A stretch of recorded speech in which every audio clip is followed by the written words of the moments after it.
Well, welcome to Family Hour here on the YAHOWah blog. We have quite a cast of characters. We have up there in the very top, that is Sir Shorts. His name is Kevin. He has now moved out of my pool, which is kind of nice. After the rain, it probably is chilly in the pool, but now you're in my study. In fact, I think you're in Leia's chair. But nonetheless, it's nice to have you in my get out of my chair, sir. Yeah, Captain Kirk. Always great to have you. How are things in the People's Republic? It's good. The communists are everywhere, but what the heck? Yeah. Have you actually seen the sun the last week? He lives in Carmel. No, not really. Not really.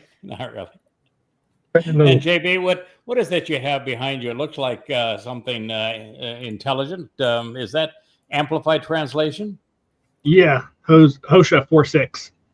Hosha 4.6. Okay. Well, keep it as my desktop background. It's a good reminder. It is a good reminder. It's basically that God's people are destroyed for lack of knowing. Yep. In fact, I want to speak a little bit about that. We all have Leia, very fancy trousers you have there, Leia. You got the Wookiee. The Wookiee has a Craig shirt on. That's always appropriate, looking stylish for their Wookiee pal. Shabbat shalom, everyone. Yep. And how are you there, Rich? Good. There is the handsome Rich, the keeper of the cables over there. Yep. We have a full cast of characters. I do want to speak a little bit about your desktop, Hosha 4.6. It is my contention that we are witnessing the demise of Israel. Mm-hmm. Just as Israel was formed when, after a very long time out for bad behavior, the children of Israel were finally allowed into the promised land. And I think Israel was formed really long after, if you want to look at it as a country, it was formed long after Jacob bore the name Yisrael, which would have been around 1900-ish BCE, because there was no country. They were living there in the promised land, but they didn't live there very long, and they very quickly migrated into Egypt, and they were guests of Egypt for quite some time before they became slaves in Egypt. And in the last 80 years, they were, of course, slaves. And then Yahweh led them out. And it wasn't until 40 years thereafter, because they were so obnoxious, that God just says, "No, I'm not taking in like this." And when the spies all came back with a negative report, he says, "So everybody over 40, you're just going to be a pile of corpses. So you aren't going in."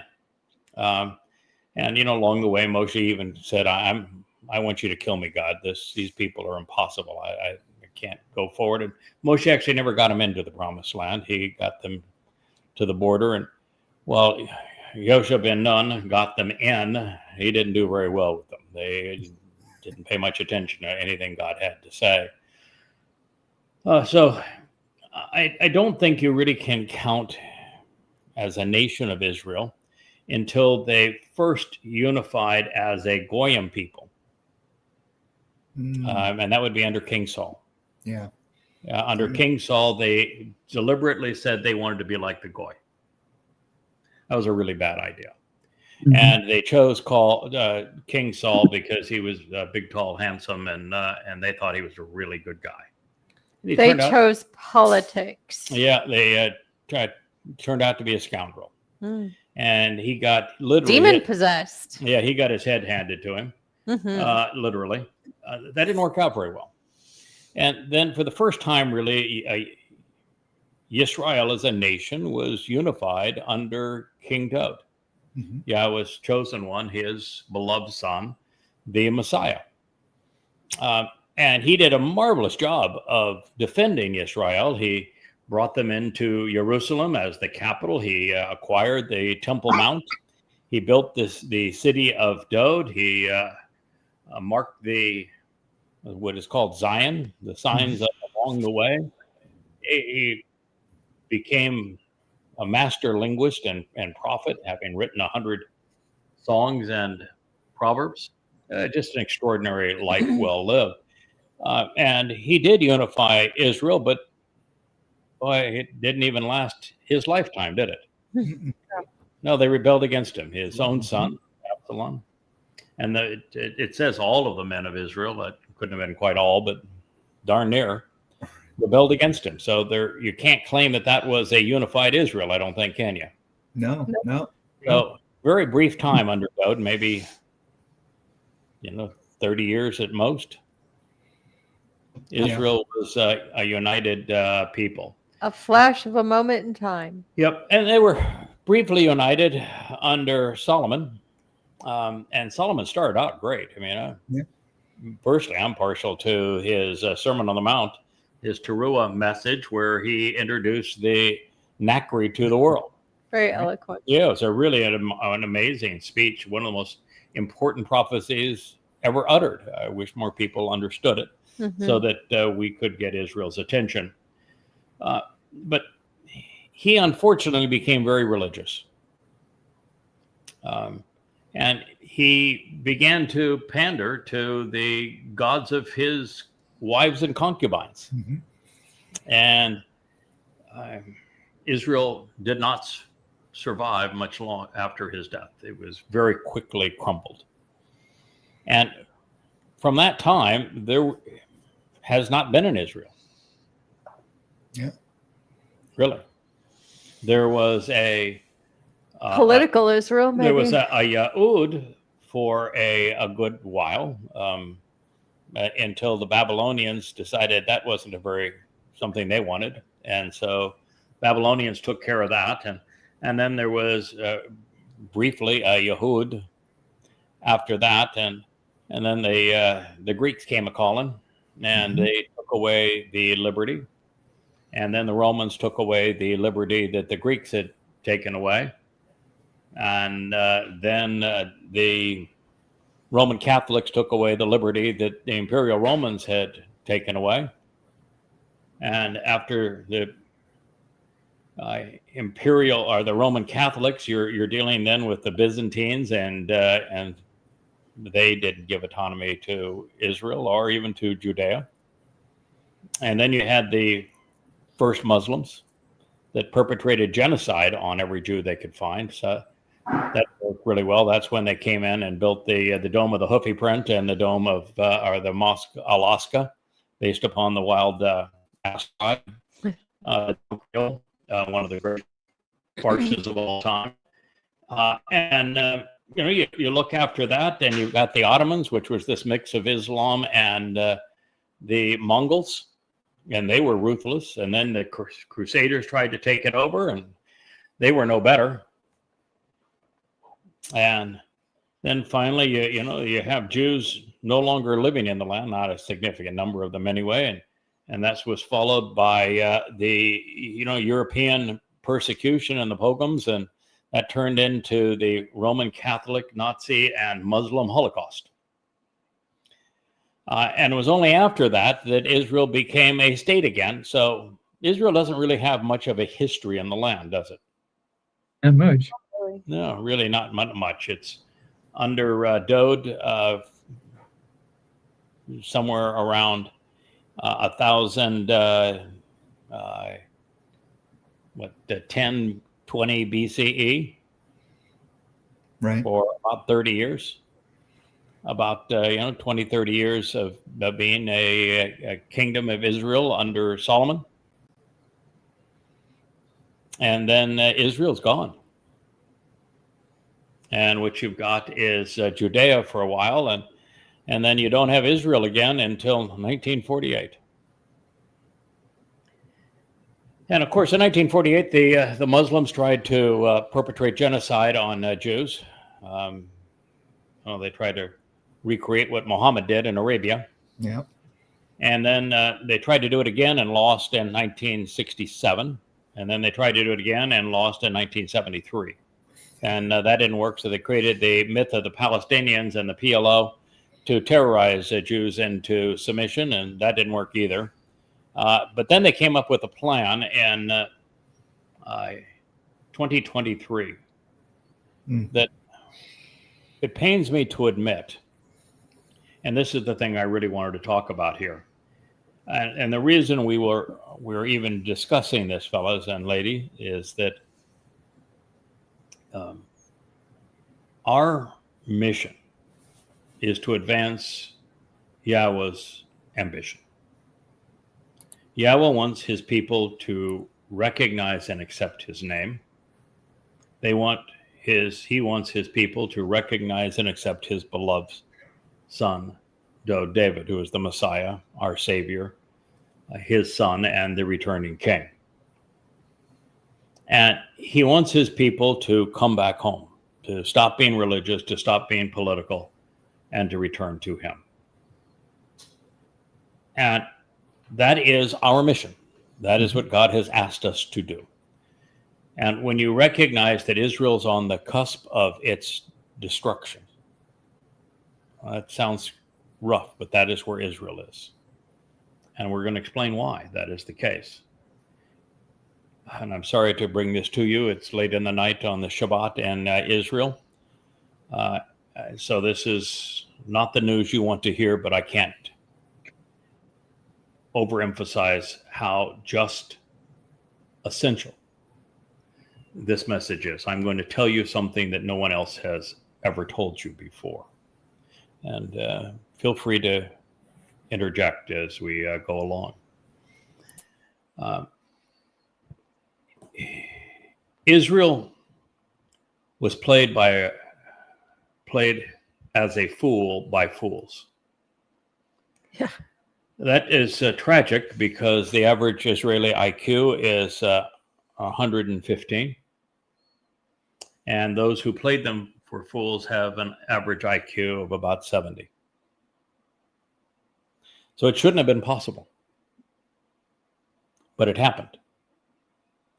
And we can't make the conclusion, can't form the conclusion that intelligence has done Israel any good. Yeah. No. Because what we read about Israel, during the birth of the covenant with Abraham, Yishak, Jacob, and the 12 sons, is really pretty abysmal. There's very few highlights and lots of lowlights. Yes. They were horrible. And it becomes really, really bad during the Exodus. I mean, there is no bright spot during the Exodus. I don't think there's a bright spot. What was there? There was good. It's just one miserable event after another. And Jews, you were despicable during the entire time. Obnoxious. And so intelligence didn't do you a darn bit of good. You were full of yourselves. And ever since that time, you've tried to outsmart God with your goddamn religion. And it has continued to separate you from God. And here you have Yahweh saying in the book of Hosea that you are destroying yourself because, well, you're stupid.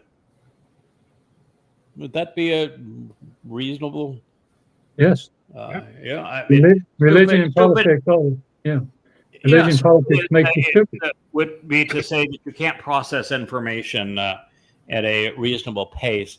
And God actually didn't say his people were stupid. He said they're ignorant. Yeah.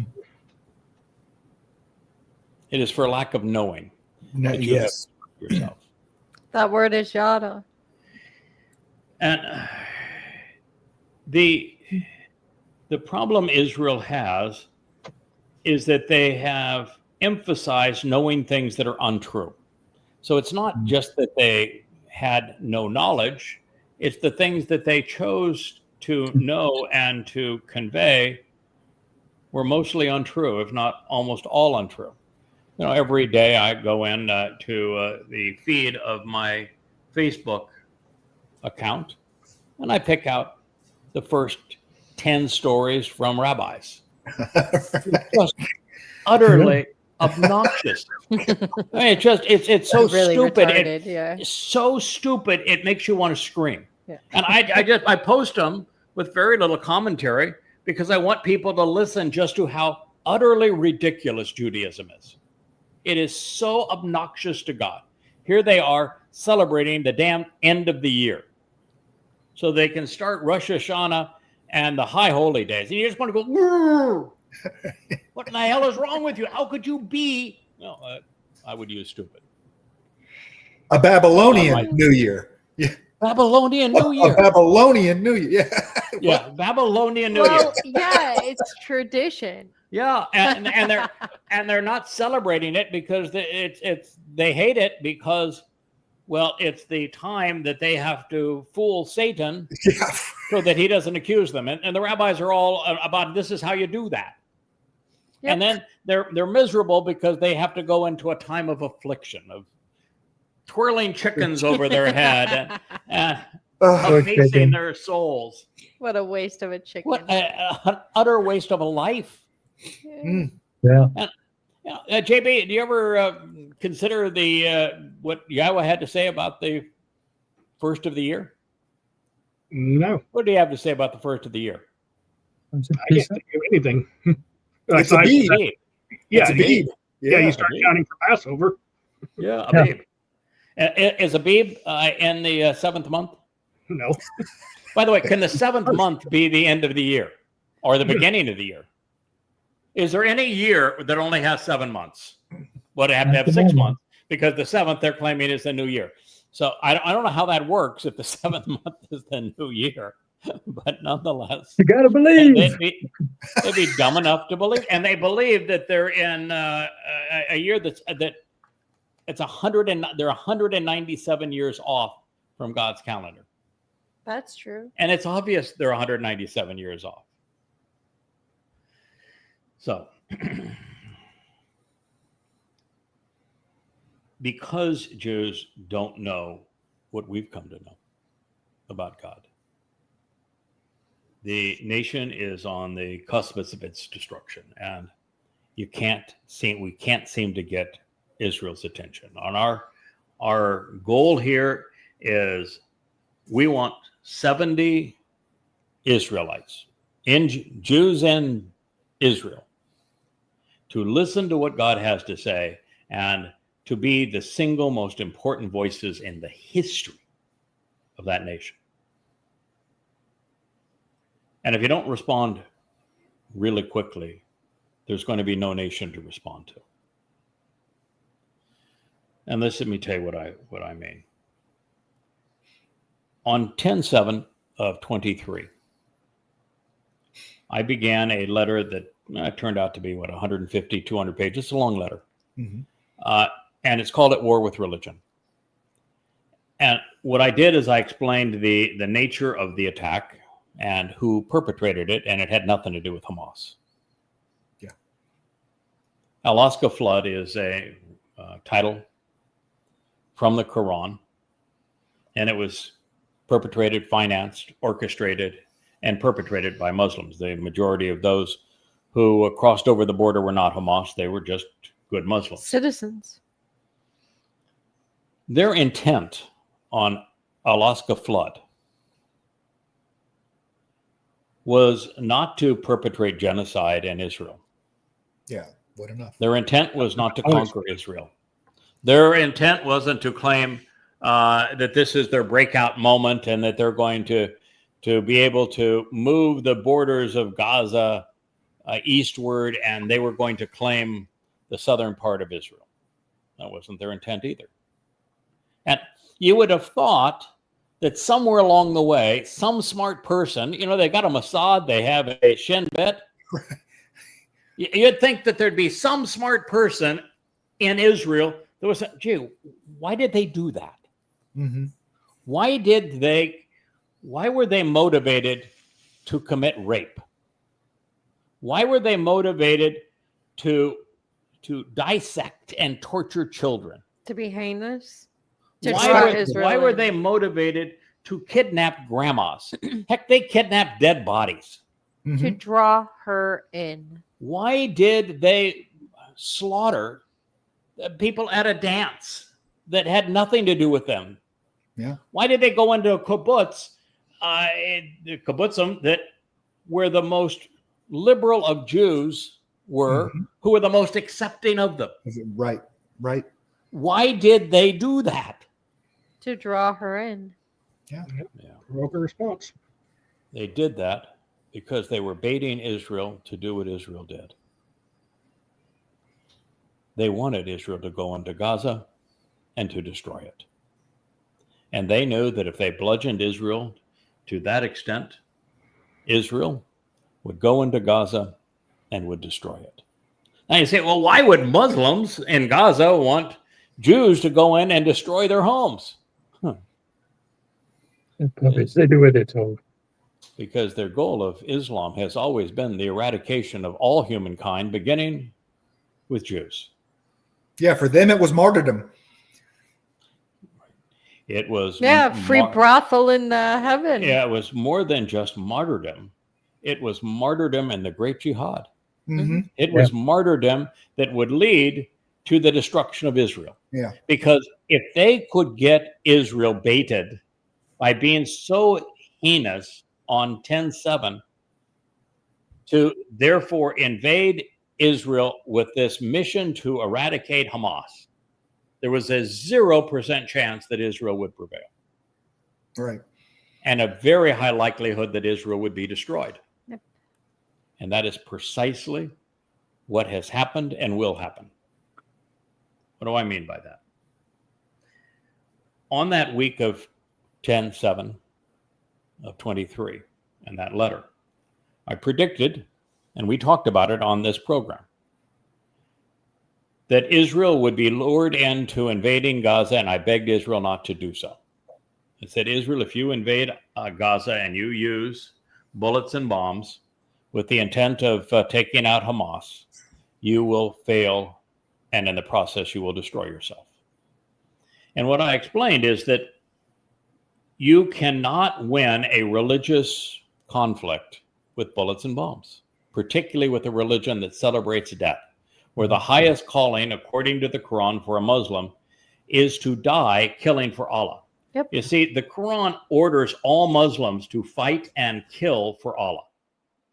Quran says specifically that a Muslim must never retreat and must never surrender. That if a Muslim retreats or surrender, Allah will personally take that Muslim into the worst places of hell and torture them forever.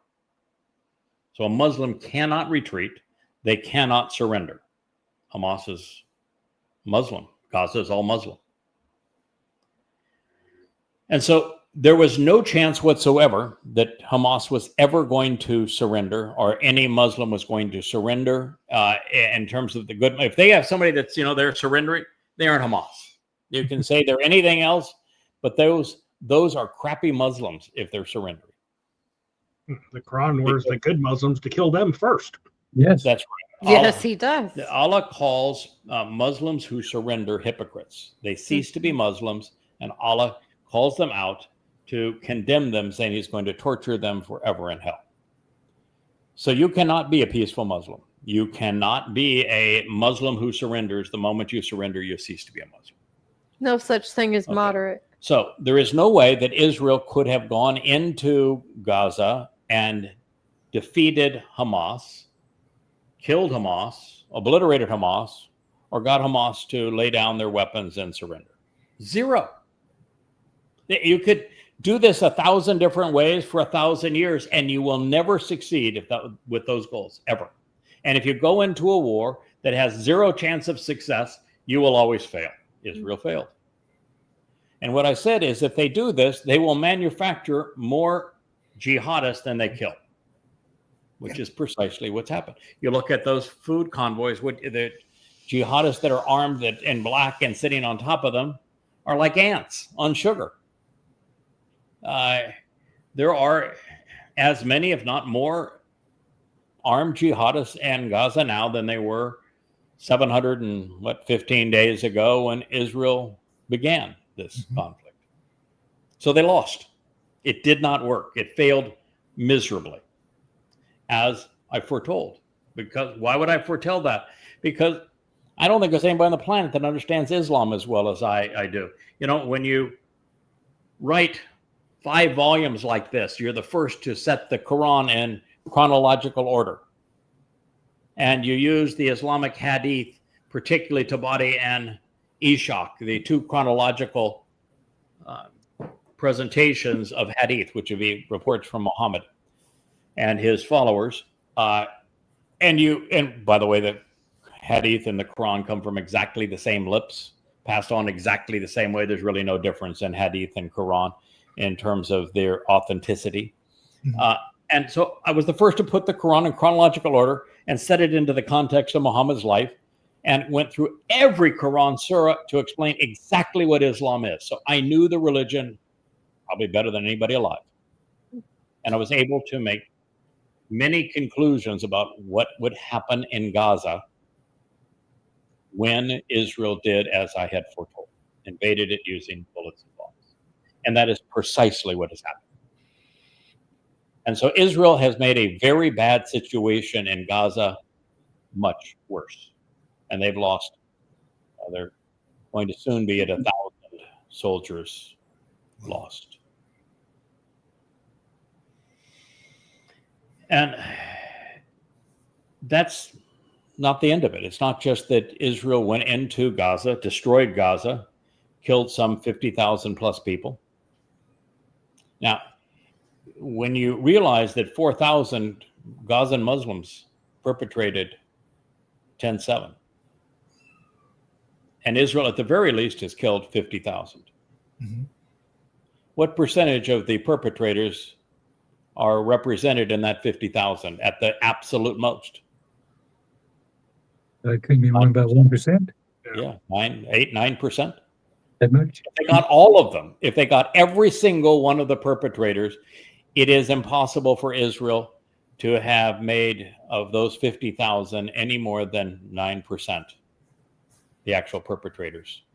Now, it doesn't mean that other Gazan Muslims are innocent. I don't think there's even 5% of Gazans who didn't celebrate and aid, abet 10/7, or enjoy it, encourage it, celebrate it, help harbor and torture the abductees, and provide the next generation of jihadists. So I don't think there is an innocent Gazan Muslim. Islam is complicit in this crime.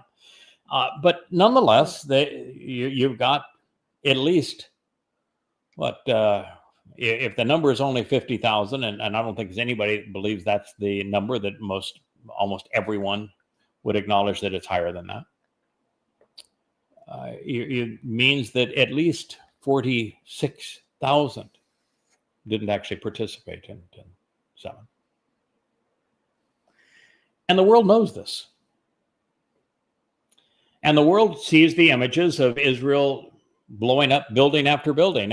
And when it was already to the point where the world was screaming and saying, Israel, this is wrong, Netanyahu doubled down and then decided, I'm going to go back in after he had come out, and then went into Gaza City and is now leveling building after building, apartment after apartment, home after home in Gaza City. No, I'm not here defending Muslims. I understand the religion perpetrated the most heinous crime in modern history. But Israel, you're not doing anybody any favors, including yourself, by destroying the habitat of Gaza. Because what do you got now? You got a bunch of people living in tents with the world sympathizing for them. And you're forced to feed the people that want to kill you. I mean, how can you get yourself in a worse situation that you're forced to feed the people who are devoted to killing you? And where there are no fewer jihadists now than there were previously, and you've managed to take the entire world and turn it against you. And at this point, you only have this thinnest thread that is a viable link to anyone that can be of any assistance to you, and that thread is about to break. and will break. It's inevitable. It's imminent. It's inevitable. Israel has turned all of Europe against it. European companies don't want to do business with them anymore. They want to supply weapons. They won't want to buy anything from Israel. They don't want to sell anything to Israel. And they're clamoring to establish a Muslim state to appease the oil-rich thugs that run the Middle East. Yeah, it's the United States veto power is the only thing that is stopping anything right now. And we know that Trump's mind, well, once he has, I'm the guy that set it all up and put it together so I get the Peace Prize. Once he gets the acclaim for it, that's going away. He's just trying to set the pieces up so that he gets the acclaim for it. And then that veto power goes, okay, well, we've got it all settled now. Yeah. But once that goes away, that's the only thread they've got. And let's talk about the United States, then we'll talk about Trump, because there's really no message more important for Israel to understand, because it's over for Israel. The nation of Israel is a Jewish state. It's over. Even if they were to accept the 5-point plan that I presented to them on the week of 10/7 of 23 now, which they're not going to do. If they did it, it's over. There is no recovering from the damage they have done. Okay, before we go into the United States, is Israel's only supply line, the only source of weapons that they are and the bombs that they're using. Israel did more than destroy Gaza. Israel went to war and invaded Lebanon. And Iran. I despise Hezbollah. Hezbollah had it coming, but nonetheless, they did that thing, didn't they? They invaded Lebanon, and they killed a lot of political and religious leaders in Lebanon. Caused a lot of damage in Lebanon, including in some Beirut. very unique ways. Israel has been bombing and occupying parts of Syria, have they not? Yes, they have. Iran. And yet Yemen. Israel's Mossad was part of the regime change that the United States sponsored to oust Assad so that Syria would stop buying Russian weapons and would start buying American weapons and would be dependent upon the West. And of course, that brought in the Islamic State. Rebranded terrorists. That was Israel's strategy as well. But so they've got blood on their hands all over the place in Syria, do they not? Yeah, absolutely. Israel bombed Iran. And matter of fact, Israel was probably 2 weeks away from its destruction as that war continued. Yeah. And by bombing Iran, Israel did something that we witnessed the consequence of this week with the ambassador to China lambasting Israel. And he just says, no, what you've done in Gaza is despicable. It's deplorable. There is no excuse for it. And I've never seen a Chinese diplomat that harsh. But he's not actually motivated by what happened in Gaza. No. He's motivated by what happened in Iran. Because Iran is essential to China because of the supply of gas and oil and the pipelines that come out of there. And so when Israel started bombing Iran, pushing for regime change in Iran, they were robbing China of one of its most important allies and doing the same thing to Russia. And at this point, the most viable fighting force in the world is Russia. They're beating NATO and the United States in Ukraine badly. And heck, the United States can't even beat the Houthis. Okay, and Russia is beating the United States and the EU and NATO readily. And they turned both Russia, who has great relations with Iran, and China against them. Now, you take those two countries, and BRICS right now represent the monetary and the industrial engine of the world. Mm-hmm. And unbelievably stupid, and there was no chance to prevail. It's talking about a country that's 20 times the size. I don't know what the population difference is, but something around 90 million versus 7 million Jews, more than 20 times the population difference. There was nothing they could do. You're not going to bomb a country into regime change. It's never happened. That's not how regime change happens. And there's never been a case of regime change in the Middle East that has turned out favorably. They all turn out far worse. Yes. I want to tell you, Gaddafi was better than what we replaced him with. The thugs that run Iraq now are far worse than was Saddam Hussein. Assad was not as bad as the Islamic State. Regime change just doesn't work. Never worked. It's a stupid idea. But so where are we? I mean, they were getting pummeled by the Iranians, and I'm afraid, because Netanyahu has to know that he's lost the Gaza war. Yeah. That he can continue to bomb it into oblivion, which he's going to do because he can't admit defeat. Because if he admits defeat, he's out on his butt. And so he continues the Gaza war, but the Gaza war can only be continued a month or two. He needs a new war. If he doesn't get a new war, he's out on his butt.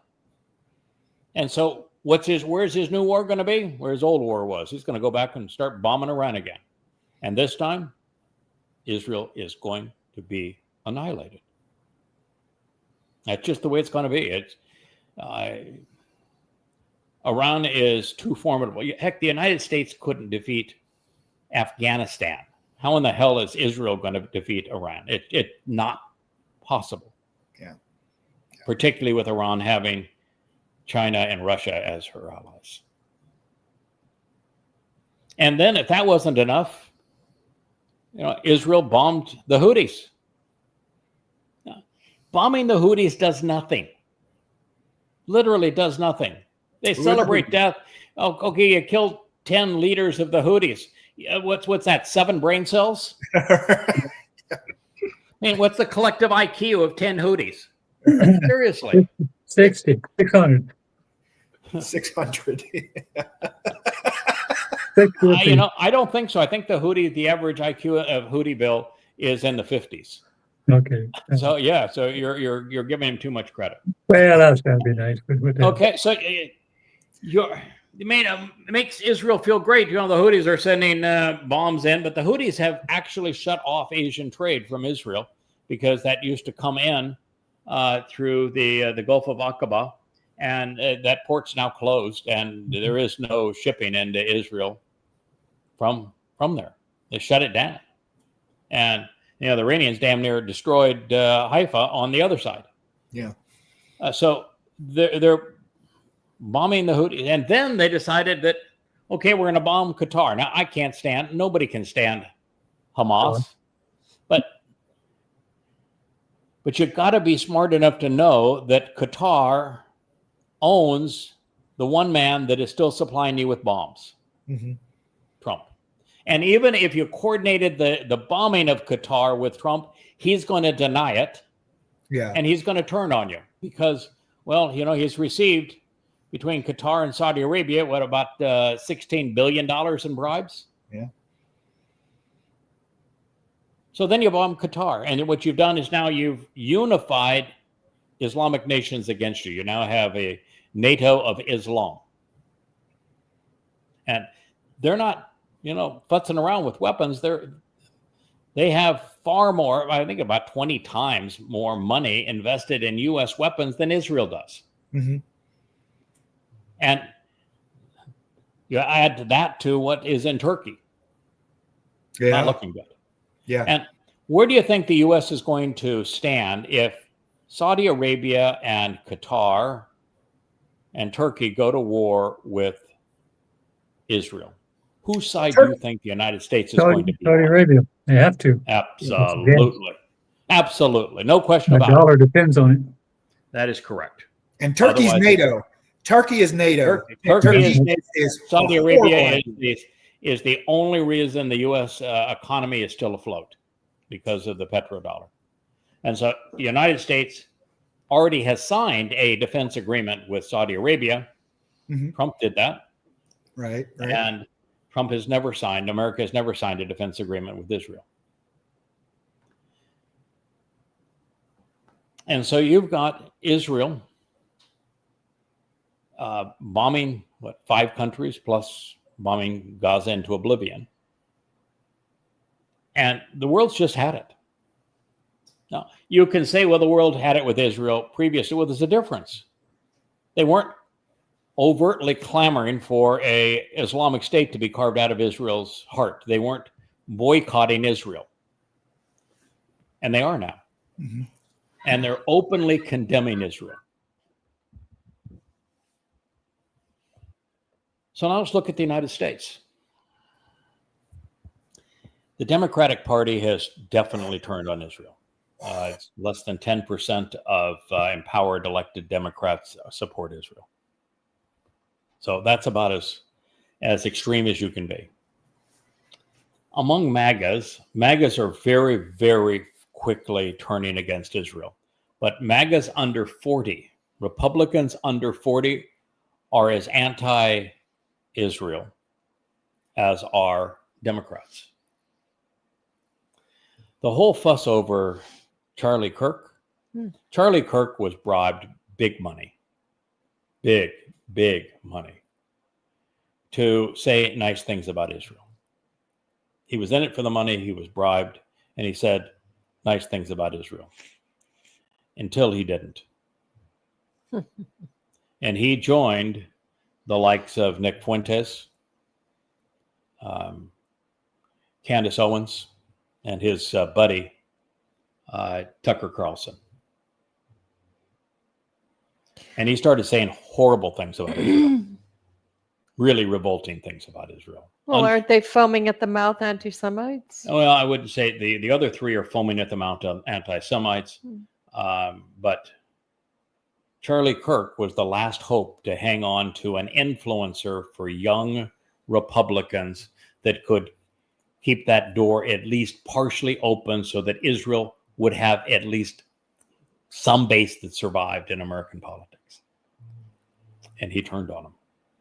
Absolutely and unequivocally turned on him. He may have turned on him for a number of different reasons, but the most likely is the same reason that Candace Owens and Tucker Carlson did. Yeah. The Qataris have much deeper pockets. They got paid more. And they own Trump. And all of these people are political hacks for MAGA and Trump. But when Charlie Kirk turned against Israel, that was it for Israel. There was no other influencer of any stature that was now supporting Israel with the young under 40s in America. So now you've got the leadership of MAGA anti-Israel. You've got the youth of the Republican Party anti-Israel, and you have the Democrats anti-Israel. How long do you think that Trump is going to be pro-Israel? He's a political. No, he has to leave. Having received $16 billion from United Arab Emirates, Qatar, and Saudi Arabia, how long do you think that Trump is going to continue to support Israel? Almost. And if I may be so bold, and I don't think Trump is this smart, but I do think that there are those that are smart enough, not in his administration, but kind of the overlords of the administration, if you will. The entourage, yeah. It's typically called the military-industrial complex, but it's bigger than that. Yeah. It's these mega financiers, bankers, and the like that have so much influence. You know, a guy like Elon Musk, because of X and his billions, have huge influence. Sure. Larry Ellison would be in that same boat. Of course, the guys from Blackstone would be in that same boat. There are many of them that have enormous clout, and they want more influence where there's money, which is the Islamic countries because of the oil, not Israel. And Israel is a impediment for them having the kind of relationship they want in terms of they want to take over Iran. So they'll be happy to help Israel bomb Iran knowing that Israel will get destroyed in the process, but a weaker Iran is what they want. That they're the ones who wanted NATO to weaken Russia so that Russia was torn apart because of the natural resources in Russia. So there is a group of people who want war and who will sacrifice millions of lives to enrich themselves. And it is that group that has tremendous influence, such that I'm convinced that JFK, John Kennedy, was actually killed because he stepped outside the lines of what they thought would be acceptable. They wanted war in places he didn't want to go to war. He wanted a dollar that was backed by gold, and they didn't want that. There were all sorts of things that he opposed that they wanted, and they killed him. And I think that every president knows that you step outside that line, you're a dead man. They will kill you. Trump is a narcissist. He's not going to take that risk. But mostly, Trump is a serial hater. He turns on everybody given a chance. So if he is your only ally, you have no ally. But most importantly, we have learned from the prophets that it's the United States that betrays Israel in the end. And the prophets were very explicit about the nature of the character that would be the great betrayer of Israel. And it is overwhelmingly obvious it's Donald Trump. So now Israel's only thin thread of salvation, of having military weaponry and the money to continue to wage war, is the devil incarnate who wants Israel destroyed.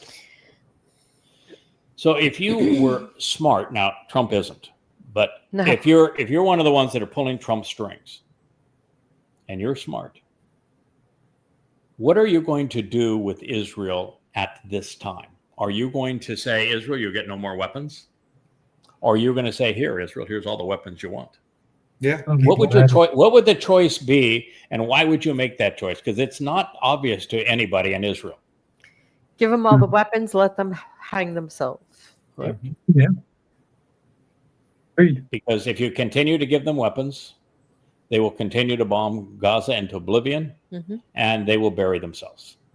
And if you continue to give them weapons, Netanyahu is not going to say, okay, so I was wrong. My plan against Gaza didn't work. We're done. He's not the type to walk away. He's going to go and attack Iran again, or Syria, or some other place. Yeah. And you know how that's going to turn out. So what you do is, if you wanted to set Israel up such that Israel is gone and now you can do whatever you want to in the Islamic world, you give them more weapons. Flood the You place don't with weapons. Flood Sure. the place with weapons. Give Yeah. the man everything he needs Yeah. to completely obliterate Gaza and go to war beyond Gaza, and either Yemen and Houthiville, or in Syria, which would draw in the Turks, a NATO country, or in Iran.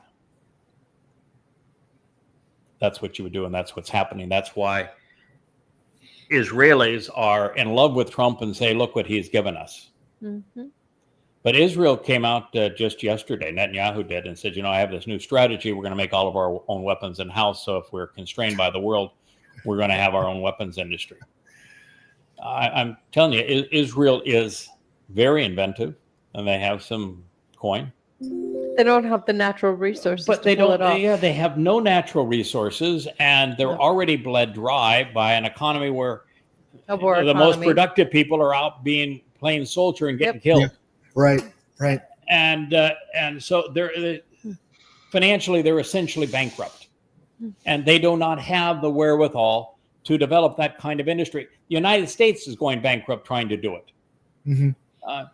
To their credit, the Russians and Chinese figured out a way to actually be pragmatic in building a military that makes sense. The United States doesn't have a clue how to do it. And Israel is convinced that their weapons are going to prevail. Where?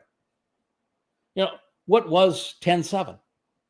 Was 10-7 a war where tanks and attack helicopters and gunships and F-35s and F-15s and submarines and all that kind of? Was there any use of any of that? No. Bicycles and wheelbarrows and God knows. Not a bit. And There isn't an army in the world that can stop jihadists. Well, let's just put that aside for a moment. Israel failed miserably on 10-7 with 4,000 jihadists. I mean, failed miserably. The jihadists kept on coming in wave after wave for a day. And Israel never once stopped them and never once intervened to keep them from hauling Jewish abductees back into Gaza.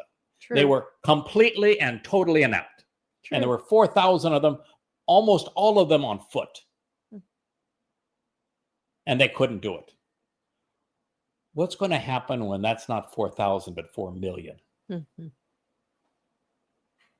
They're having a prayer. That's what the prophets are describing. They're saying that the number of jihadists come 2027 that are going to infiltrate into Israel, with most of them coming from inside Israel because there will be an Islamic State by that point. And they'll come from Egypt, and they're going to come from Saudi Arabia, and they're going to come from Turkey and from Syria and from Lebanon. They're going to come from Iraq. They're going to come from Iran. They're going to come from Jordan.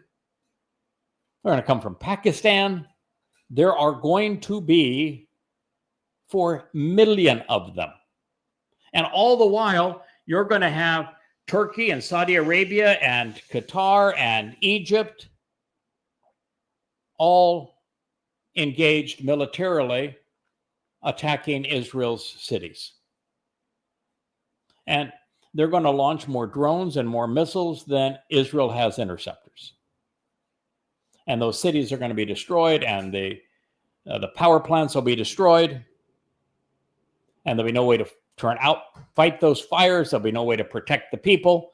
And the large cities will be ablaze, and all the smaller communities will be ransacked with jihadists.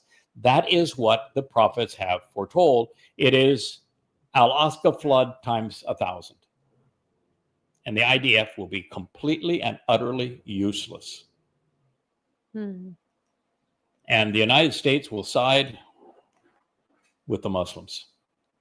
And the rest of the world will too, as will China and Russia. It's checkmate. It's over. There is no situation now where Israel survives without Yahweh finally intervening on the 24th of September on Towrah, a day that the Jews don't even know what day that is. Nope. First day of the 7th month, and it's Towrah. And they think it's the first day of the year at Rosh Hashanah, but I'm not sure there'll be a functioning rabbi to tell them anything by that time. But it is Yahweh who will intervene on Towrah, and he will wipe out those foes. And Israel will only survive because there will be a remnant of Israel that will survive because of what we collectively do on their behalf. But other than that, Israel's gone. I'm not sounding the alarm. I'm just telling you the truth. Israel's gone. Israel. And I've been begging Israel to listen to this, telling that Israel that you're in love with Donald Trump and he's the great betrayer. Mm-hmm.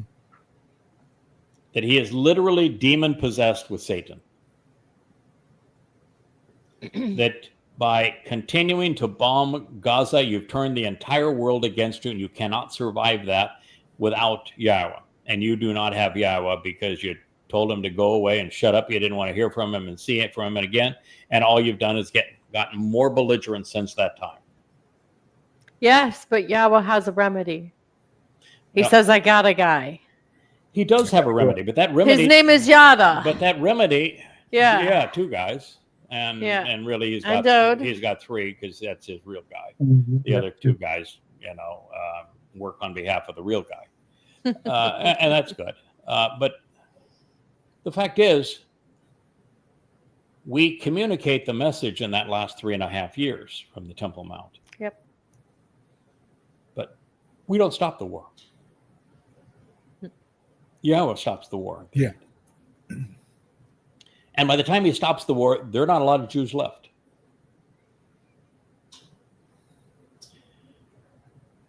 And so I wanted to share all of this. And I wanted to also say that something in me just triggered. The moment that Charlie Kirk was assassinated, and it's not because I knew Charlie Kirk. I had never, ever listened to anything he had to say. I didn't know him from Adam. But when the world was so, fussy about him, I listened to maybe 100 of his interviews, particularly the last 3 or 4 months. And what I learned was that he had turned on Israel. And it's undeniable. He turned on Israel. And then I heard Israel saying, he's our best guy and we love him, and, shrines to and parks named after Charlie. And he's just saying, pathetic Israel. Are you so desperate for a friend that you'll take a man that is undermining you and turning into the next Nick Fuentes, and you're going to call him your friend because you're desperate for friends? But what I knew at that moment, and tried to position all over Facebook and on X, is this is the fulcrum. This is the watershed moment. His death is going to be used, I had assumed, and now we're witnessing it, as the great unveiling of anti-Semitism. Mm-hmm. In the wake of his death, anti-Semitic posts on Facebook and X have grown exponentially. It's not an increase like 10, 20, 30, 40, 50%. All those numbers would be big. No, it's tenfold, 100-fold. The shrill voices against Israel are dominant on X and Facebook. And popular. Oh, exceedingly popular. And they're saying exceedingly vile things about Israel. And so this was the watershed moment. It turned out to be that unleashed what was not so much covert, but wasn't so popular that it was the number one theme in social media. And social media has a tremendous influence. It was the other part that I wanted to convey is that, and I keep on saying this, and I'm going to continue to emphasize it. I don't know if it's resonating with anybody, but Tyler Robinson, the young boy that took Charlie Cook's life, or so we're told, is the boy next door. He is not a radical leftist. He was not a MAGA Christian either. His family was. He was not indoctrinated at a university. He went for one semester, and he was in engineering of all things, which is the least political of all majors, and a school that, filled with Mormons in Utah. And it was one semester. No, he wasn't indoctrinated at school. Although that's what the right wants you to believe. And they want you to believe that he became a leftist because mommy says he became, a leftist. Well, no, mommy wants you to not hate her. And she wants to distance her religion, Mormonism, and her politics, MAGA, from the murder. So she claims, I have nothing to do with it. We raised him right and he became wrong. Oh my God. The red hats are like a goddamn cult. Good. It's just disgusting. And then you read what the FBI has published that he said in his confession as he was talking to his roommate. And first of all, you have to say, all right, you want to make a case against the kid. Why in the hell are you releasing that? Why would you do that? I mean, you have so poisoned now your evidence that you can't even use it in a trial. A defense attorney is going to feel that unless you're trying to make a case when the case doesn't exist. Right. And JB, you'd be the youngest of us. The rest of us are just shy of 400. Old. We're old. Yeah, the rest of us are old. Just shy of old. Yeah, we're rest of us. Leia's not, but Rich isn't either. Rich isn't either. So, in my mind, I'm still 35. I did not grow up in the era of video games. That's how old I my sons did. And I saw what video games did to them. Those first-person shooter games are vile. Mm-hmm. They give you a very unrealistic view of what's appropriate in life. And they've gotten more realistic, and they've gotten more vile. But before I talk about that, I would like just to ask a question. Have any of the 5 of you read what the FBI put out, which was the text messages between Tyler and his roommate? I thought that he said that he told him he was the one who shot him or something. But I just read the blurb. Yeah. He admitted that he shot him. He told their roommate to erase all the text messages and tell no one. He talked about his grandpa's rifle and how his old man's going to be upset because he left the old man's his grandpa's rifle in the field and he's trying to go back and get it, and he sees a police car there and he doesn't want the police car to get him, and he talks about the memes that he wrote on the shell casings, and so he's got a full confession. He's got the evidence. Yeah, that's the gun. That's where it is. That's where I left it. And yeah, it's my grandpa's. And oh, by the way, yes, I'm the one that wrote those the gaming memes on the bullets. And yep, it was me. I did it. And oh, by the way, this is where I am. Come get me. Oh, but I don't want to get caught. But yep, I'm confessing to the crime. And it was all presented in full sentences without a single acronym. Oh.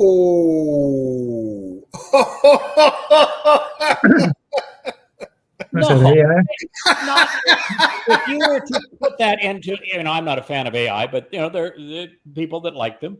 If you were, and people have now, they have fed that text stream that the FBI said this is what he wrote into an AI search engine and said, is this the words of a 22-year-old gamer? What are the likelihood that a 22-year-old gamer wrote these words? And they all said, none.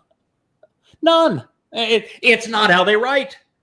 It might be somebody in the FBI that's my age that, when was the last time people wrote in full sentences or spoke in full sentences? Yeah. Certainly the president of the United States can't do it, and he's older than I am. Okay, so this kid was Gen Alpha, and they have their own language. Yes, they do. They do. And he did not use it. Nope. Now, so you have to say, what are they trying to pull off on us here? Ooh. Yeah. Why don't you see the rifle going up the stairs? Why don't you see the rifle coming down off the building? How did he disassemble it and assemble it? And I've seen people do it that are really good with steady hands in a quiet room, but you are about ready to kill somebody, and or you've just done so. I'm going to tell you, you aren't handling those tools in a way that you can do that. And even when you do it, the pieces are still this big and your backpack's this tall. Unless you're a professional. So, and he's not. Right. So, we're just dealing with some really weird stuff here. Now, I'm not saying the kid didn't do it because we weren't there. Because no. My concern over our mission, because my whole focus, fellas, ladies, is our mission. Mm-hmm. God gave us a mission, and we're going to do our best to achieve this mission, but I want God to know what we're up against, as if, of course he does know. But I've said, I can't reach anyone under 30 years old. Well, anyone, maybe that's a slight statement because there are some remarkable young men that are even in our covenant, but they're in our covenant because of their dad or their mom, and because they're really exceptional. But for the most part, anyone under 35, 40 years old, I can't reach anymore because I'm in the same situation that Yahowah was in. We only have one tool. And that tool is evidence presented to reasonable people. They can't think. Mm-mm. They've been indoctrinated to the point they can't think. And what's happened with this online culture is that kids don't know how to relate to one another again. They don't even know how to date. Nope. That's why they have that incel, involuntary involuntary celibate. They want girls, but they don't know how to interact with girls, so they blame girls. And then girls are turning into call girls. Yes. Right. It's bizarre. So Really? they have no clue as to how to interact with people Or each other. and so they live in a social world, and this social world in places like Discord, particularly where the gamers hang out, the games are already inverted reality, anti-real, and there is no morality in the games. Nope. And there's lots of hatred that is stirred up in those games. And you have all these gamers that are communicating with one another. And then you have all their other little online unreal worlds, furries themselves. And this kid was a furry. My guess is that, Kevin, you think a furry is a guy with a big beard, but that's not what a furry is. And Kirk, I'm not going to even embarrass you. Don't, please don't. Because there is a 0% chance that you know what a furry is. You're absolutely right. Yes, I know what a furry is. Leah knows what a furry you is. read more than I do. I lived in Miami Beach. I know what a furry is. Yeah, furry is a subculture of young people. Yeah, it's weird. That dress up and they have like kind of more pretend and bizarre sex. It's sex parties with animal costumes. That is, yes. But they go more than just costumes. So it is a very strange form of bestiality. My God. Fake bestiality, yeah. Fake bestiality. It's bizarre. It's not even real bestiality. I mean, that's how screwed up they are. It's not even real bestiality. It's fake bestiality. And so you've got this kid that is really confused. I mean, he came out of a really whacked out religion. Yeah. Mormonism? Oh my God. He came out of a really whacked out political cult and MAGA. And he went into the unreal world of video games. Everybody that he hung around with, his entire group were gamers. Oh God. And rather than plugging into the world and doing something, they spend all of their time either in these games or talking to other gamers. And then you have all of the little subcultures like incels and furries. And this is where the kid was. And so what I'm saying is he is the kid next door. Yeah, social media. He is every kid. Social media is very that is where we are. We can't and the damage is done. Marxist indoctrination has rendered 2 generations incapable of thinking. They'll believe anything you tell them, so long as and that won't work for us because we don't want believers. Ew. Right. So my people are destroyed for lack of knowing. Well, he's talking about the whole world today. He's talking about every religious person, every political person, and everybody that's under the age of 35 or 40. I'm sorry, but that is where we are. Ignorance is not a bad thing. Ignorance is not a bad thing. If you don't do anything to correct the ignorance, that's a bad thing. There are things I don't know. Okay. No, ignorance is always a bad thing. It's dangerous. Ignorance is fixable. You can fix ignorance. You can't fix irrational. No. Listen, our minds, our conscience minds, and our conscious as in our sense of our morality, right and wrong, they run on information and judgment. Mm-hmm. Judgment without information is useless. Sure. Information without judgment is where the world is right now. It has lots of information. It has no judgment.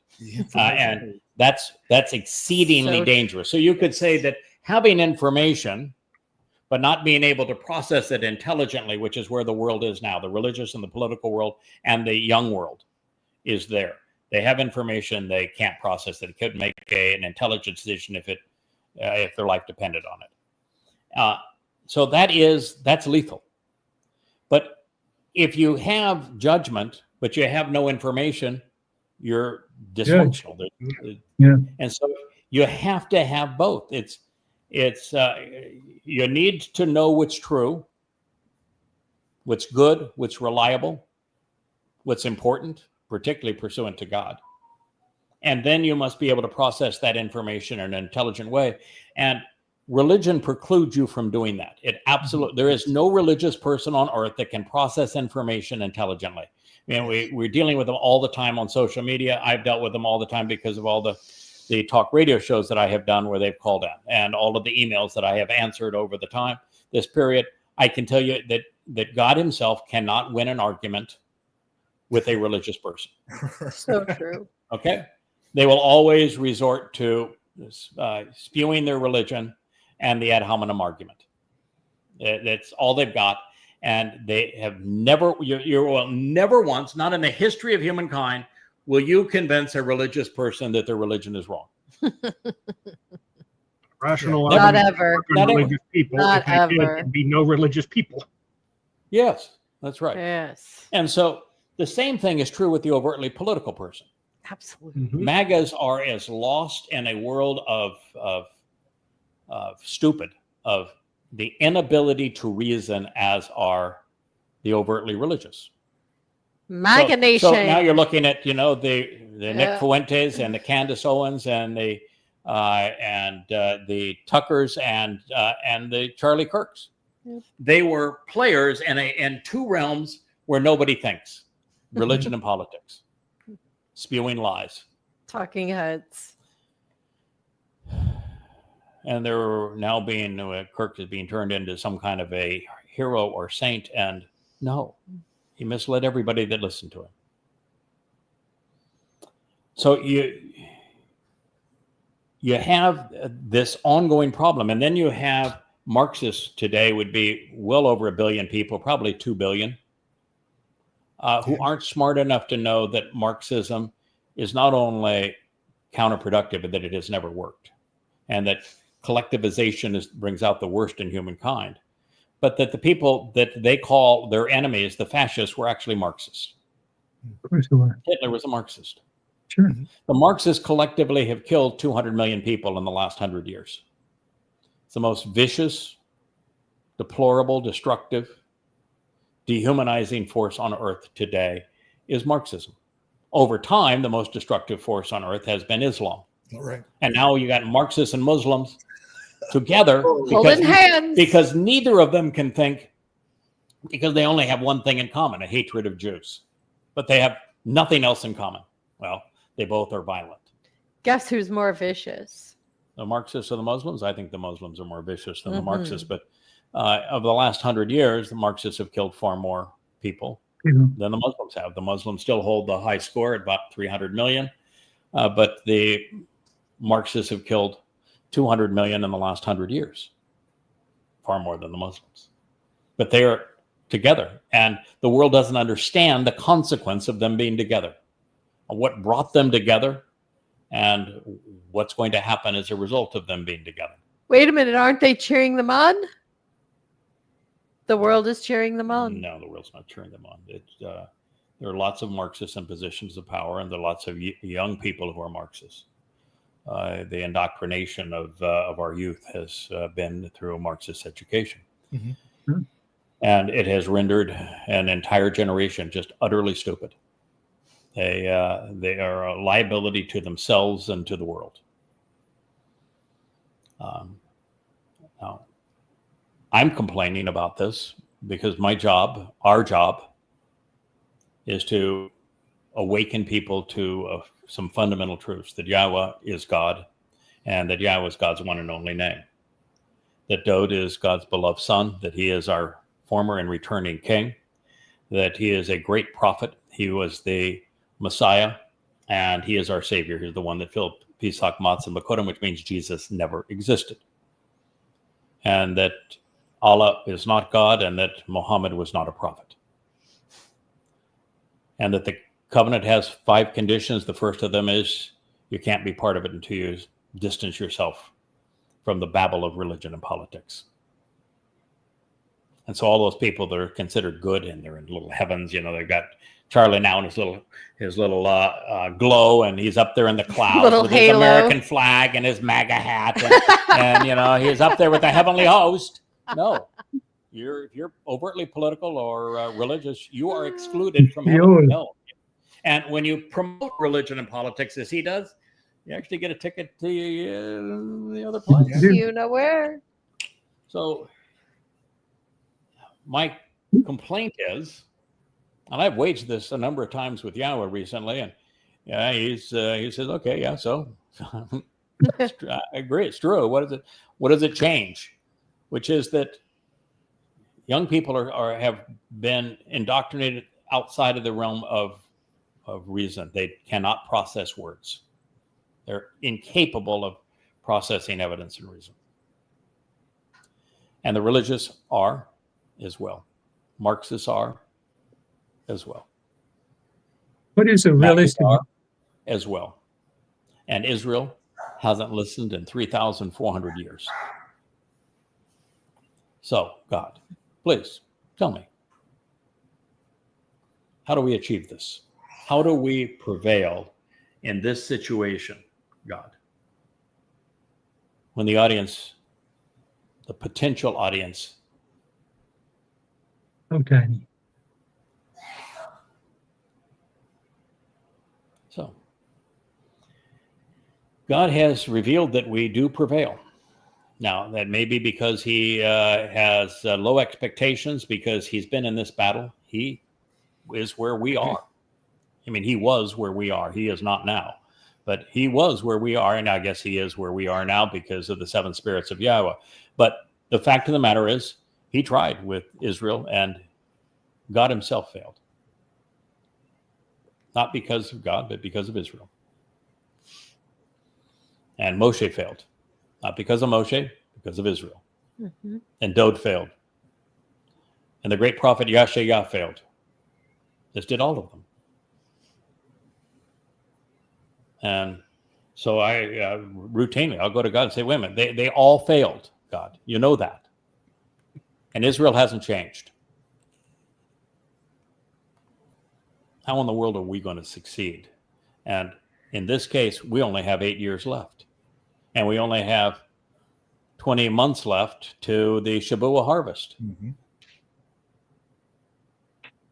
So when we speak boldly and bluntly, when I tell you Israel, it's over. Now, the only chance you have as a Israelite right now, or a Jew, is to accept Yahweh's name, to embrace the truth about his son, to recognize that religion, Judaism, Christianity, and Islam is a blight on humanity, that Marxism has been a disgusting blight on humanity, as are the Marxists, that Donald Trump ain't your friend, and that Israel has committed suicide. And so if you want to be part of the covenant, there are 5 conditions you must meet them.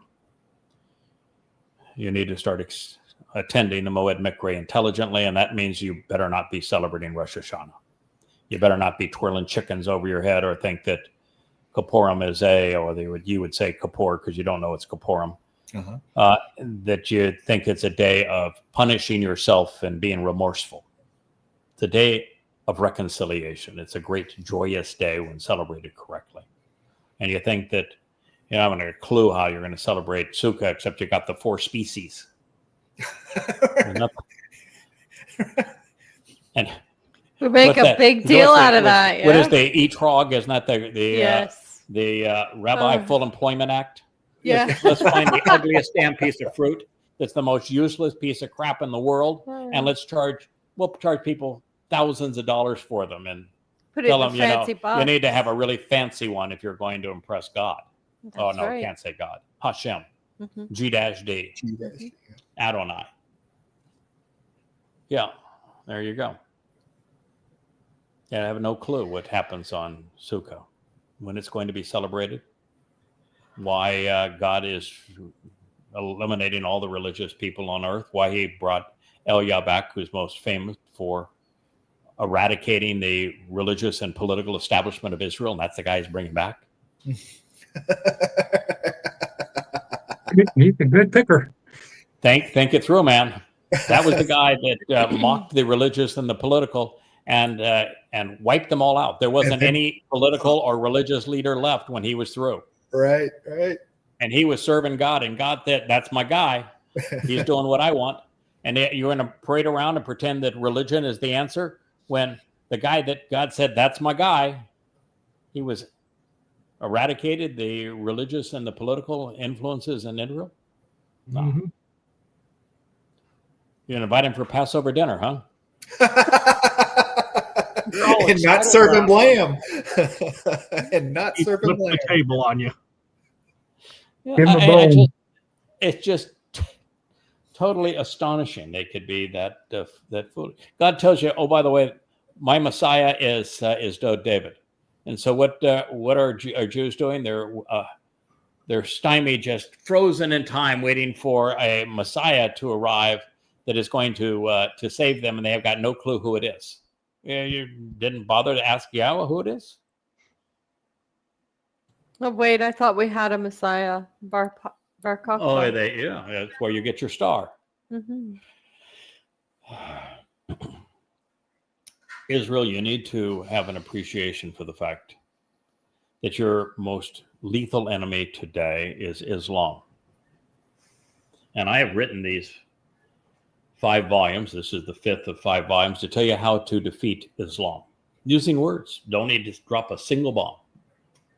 You can embarrass Islam out of existence if you speak effectively about Islam. You stop talking about Palestinians. You stop talking about Hamas. Or Hezbollah, or the Houthis. Or anybody, or the Houthis, and you address what they are. They are Muslims, Islamic terror. You start addressing Islam using Yahweh's name against Allahu Akbar, and you'll prevail. But guess who created Islam? Because the answer is not Muhammad. No. Muhammad wasn't a prophet. Muhammad never heard boo from a god. Not one word. How did Muhammad create the Quran and leave a legacy as an absolute retrograde? Muhammad was a pedophile. When he was 66, he climbed in bed with a 6-year-old girl. Not just a 6-year-old girl, his best friend's 6-year-old girl. He had multiple sex slaves. Every time he attacked a Jewish community and killed a woman's husband, killed a woman's father, killed a woman's sons, sold the children into slavery, he raped the surviving women. He was a slave trader. He was incestuous. He was a rapist. He was a mass murderer. So how did a man of such ill repute, he was even illiterate, for crying out loud. How did a man like this come up with a Quran that talks about Adam and talks about I think the Abraham rabbis, and talks about David and talks about, it's even got Jesus, although his name is Esau, because he didn't know what his actual name was. And he was a myth anyway.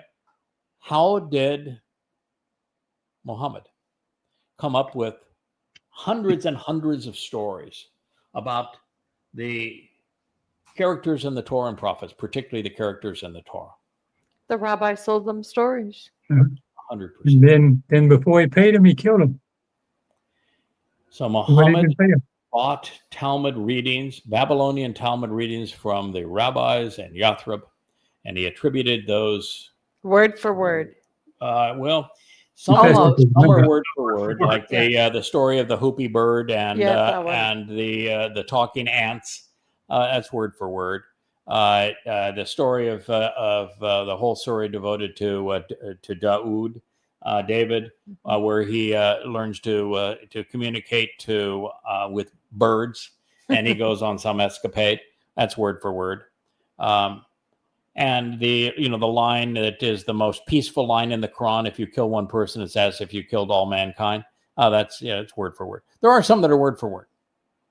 Some of the dumbest. The story about Abraham taking the axe and destroying all of the idols except the big one, and then claiming that the big one did the damage. That all these things come right out of the Talmud.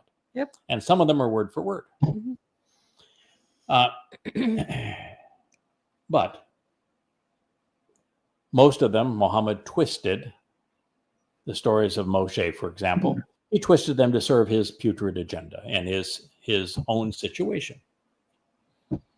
And then when the rabbis laughed at him for attributing what they had sold to him and his twisted versions of it that made no sense, and he attributed them to Allah when it was the rabbis that had provided them, they laughed at him, they mocked him.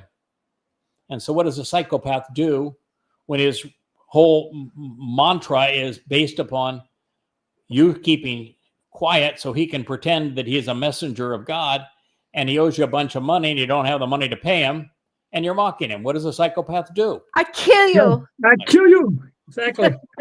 Yeah, and he killed all of the Jews in the region. Yes, Robbed he them, did. Killed them, raped them, enslaved Pillaged them. them. That's what he did. That's the birth of Islam. Mhm. Rabbis created the Quran and therefore the religion of Islam. And look at the consequence to the Jewish people, and they won't hold the damn rabbis accountable. Nope. And you can say, well, that's, maybe just one thing. Well, how did the diaspora start? Rabbis. Rabbi Akiba, the father of rabbinic Judaism, he foisted a false Messiah on the Jewish people in 133, knowing that, they had missed it in 33 CE, which was the actual year. So he came up with a false Messiah to combat the Christians and their false Messiah. And they led an uprising, and Rome came in and just creamed Israel and crucified hundreds of thousands of people and led them all off into slavery. That was the rabbis. And, who was it that caused the infighting when Rome came with Vespasian and Titus under the orders of Nero? Religious leaders. Rabbis, religious leaders that were fighting with one another for supremacy. Yeah. Yep. And the Romans came to put down that revolt. Now, the Romans were disgusting, and they robbed the treasury and of the temple, and they were obnoxious. They were treated everybody horribly. But it was the religious establishment in Israel that taunted them, which is why the Jews got the brunt of Rome worse than anybody else on the planet. And so you created the diaspora. Your religion created the diaspora, created the star that you were persecuted under, that you now parade under, not recognizing, I guess, that was the star that you were sent to the death camps to die with.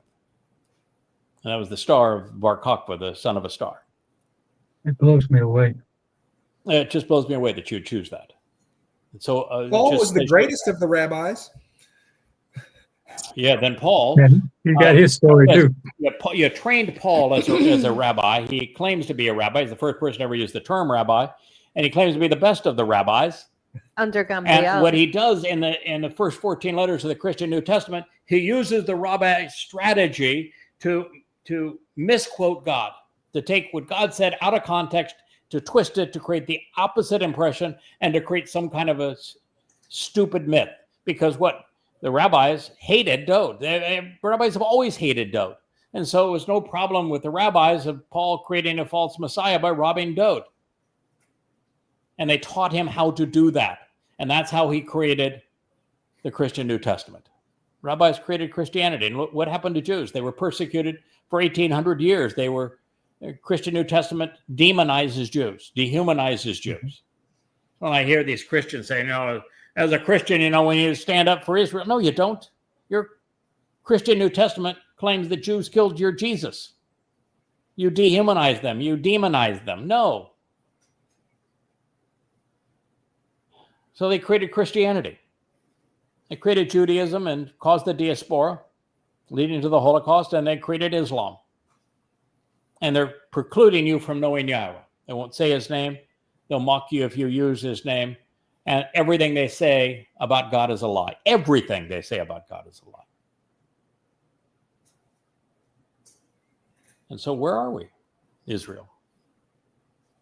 Why do you continue to be part of a culture controlled by people who are robbing you of your soul and robbing you of your wallet?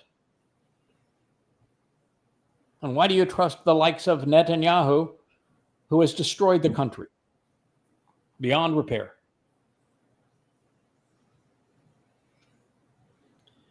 So it's a tough audience, right? Mm-hmm. Yeah.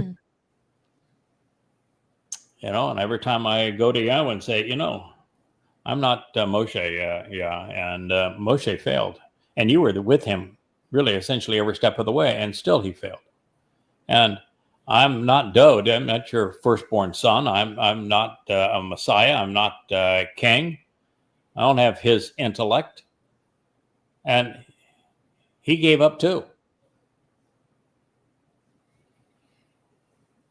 Yahshua was in tears that he could not achieve what he wanted. Shamuel came to Yahweh broken. Say, I've let you down. Yeah, I've let you down. It's universal. And it's not any of their faults. It's the fault of the people that they're trying to reach. And they've grown worse, not better. And, the only answer I ever get back from Yahweh is, well, one of two. I've never infused anybody with my 7 spirits before. And number 2, I've told you that you prevail. Now, the reason that you can prevail is because you stick with it. And this idea that, God told us we prevail. Well, good, let's go take a party. And, I haven't played golf in years. 5, 6, 7 years. So let's go play a round of golf, right? Let's go for a boat ride. I haven't gone on a boat ride forever. Let's just get off the island. Nope. We prevail because We won't quit. We stick to the game. we're steadfast. We're devoted. We're committed. All of us. And I guess that's really all God needed in the first place. Mm-hmm. As my friend Kirk would say, you got to have the want to. If you got the want to, the rest comes along. It comes back down to, aptitude helps. And clearly we all have aptitude.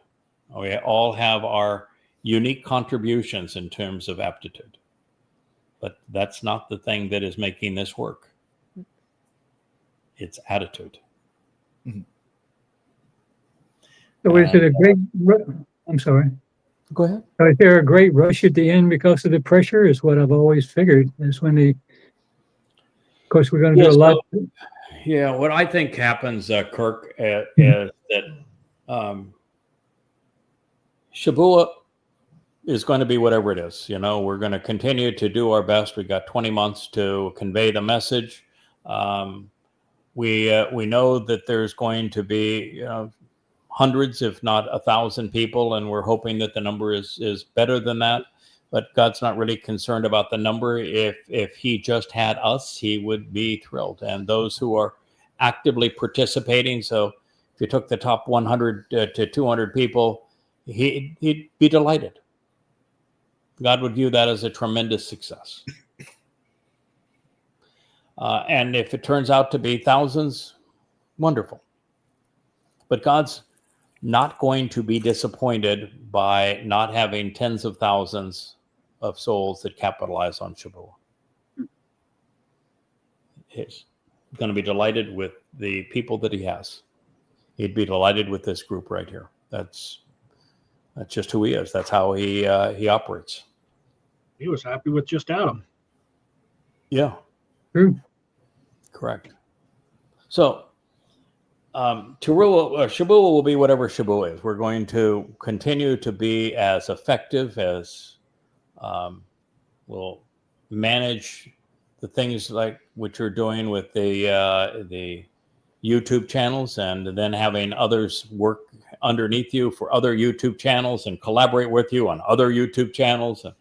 And I'll continue to do what I can on Facebook and on X, and we have other places where we're communicating this message, and we'll soon start working more effectively in TikTok and Instagram. We're going to do whatever we can, because this blog without the social media doesn't reach people. Right. You have to involve, as much as I view social media as the swamp of anti-Semitism and of despair and of lies, this blog, which is a bright spot in it, doesn't function without the audience that they provide. So they go hand in hand. That's when YAHOWAH said, this is what I want you to do. That was the marching orders. I want you to share the YAHOWAH blog in social media. And we're doing that not as well as we could and not as well as we will, but we're doing it a lot better than we have. And we're getting better and better at it. And so, we're going to see that part through. And then when we come back on Passover and 2030, at that time, we're playing with functioning at a much higher level. Right. Okay? Yes. Oh, yeah. Yeah, a much higher level.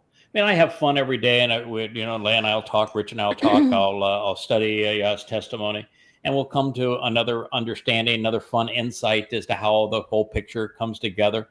But can you imagine after 3 years with YAHOWAH, with Dode, with Yashayah, with Moshe, With the Torah written with inside the Torah literally imprinted inside of us, and you get to go up to YAHOWAH and say, okay, listen, I know we have 3 years, but 3 years in the seventh dimension can be 3 billion years. So you got a lot of time to equip us to be really smart.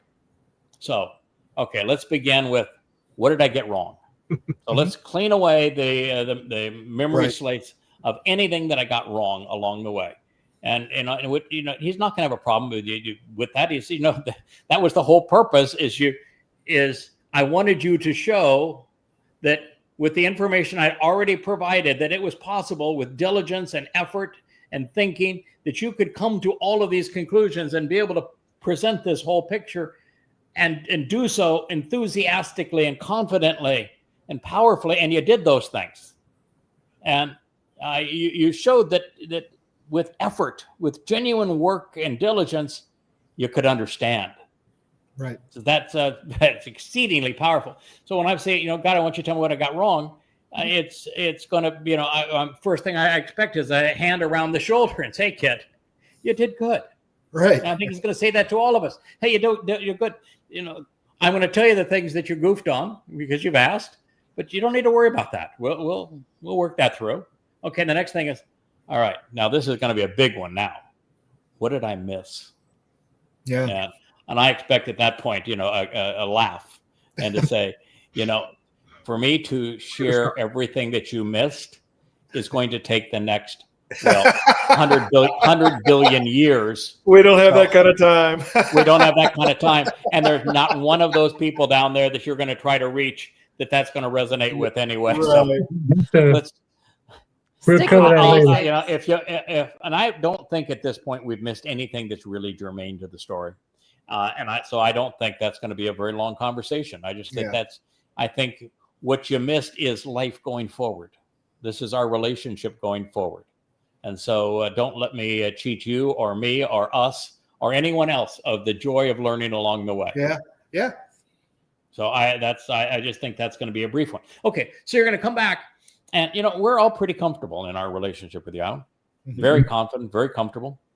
But imagine the level of confidence and comfort when you've spent 3 years side by side with YAHOWAH and with Dode and with Moshe and with Yashayah and the likes. And it's going to be an entirely different level of confidence. And then you're not going to have to, like I have a computer. The last 3 shows we haven't looked at it, but I do have a computer here that has a text of the passages that I share.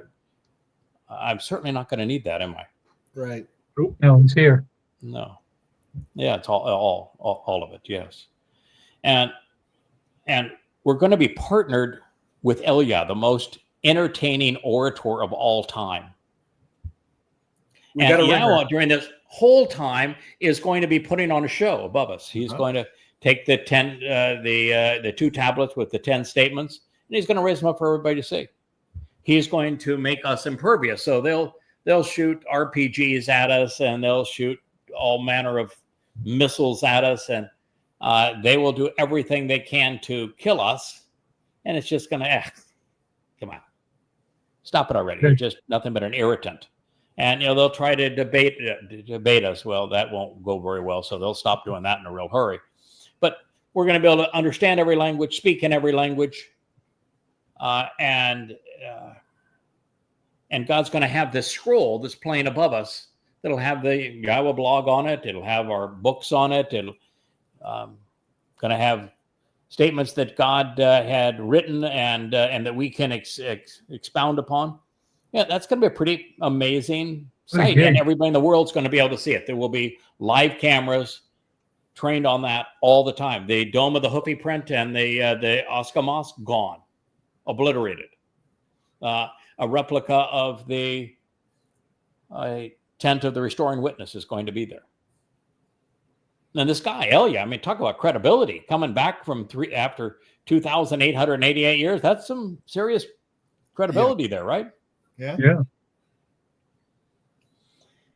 And so at that level, with Israel's backs up against the wall, we are going to resonate. This message is going to resonate with a goodly number of people. So I would be stunned if there weren't at least 7,000 Jews that participate in the Towrah gleaning. Be stunned. I mean, how could you overlook that? Yeah. A lot of shooting going on. Yeah, we're going to be the two most famous people in the world, conveying the most powerful message in the world, and obviously supported by the Creator God of the universe. And we're going to be super. You can't say superhuman because we're essentially 7-dimensional beings. They're projected in a 3-dimensional construct. Mm-hmm. I mean, it's stunning. And then come the Towrah harvest, which is this final remnant, which is what you were talking about. Mm-hmm. When I had a discussion with Leah this morning on this, and there are two possibilities. I'm still leaning towards my original interpretation, and we'll do more study and tune this, and it's not essential that we know the detail of it now.